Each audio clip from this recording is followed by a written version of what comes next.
Hello everyone, আসসালামু আলাইকুম। সবাই কেমন আছেন? আজ আমি রেডি করেছিলাম নান। তো নান আমি 2 পদ্ধতিতে ছেঁকে নিয়েছিলাম। এটা হলো পদ্ধতি নাম্বার 1। তো চলেন দেখে আসি কিভাবে কি করেছি। প্রথমে তো আমি নানের যে ডোটা সেটা রেডি করে নিয়েছিলাম অফ ক্যামেরায়। একটু ইস্ট গরম পানিতে ওপেন করে দেন ময়দা আর লবণ দিয়ে এটা সুন্দর মতো অনেক ভালো মতো এটা মাখিয়ে নিছি। ডোটা তৈরি করে নিয়েছি। দেন লেচি কেটে এটা বেলে নিব। আমি যেই সাইজে নান তৈরি করব ঠিক সেই সাইজে করে নিয়েছি।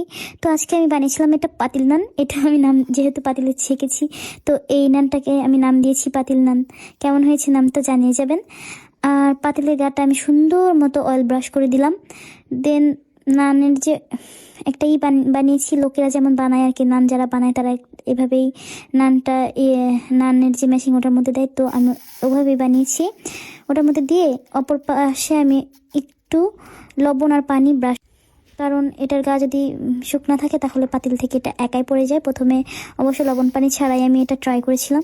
তো পাতিলে দেওয়ার পরে এই তো দেখেন আস্তে আস্তে এটা ফুল উঠবে।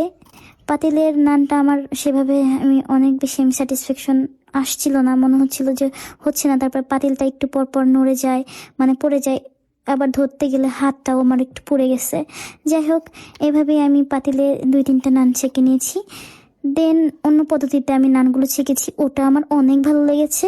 আর ওটা দেখার জন্য অবশ্যই ওয়েট করবেন। আল্লাহ হাফেজ।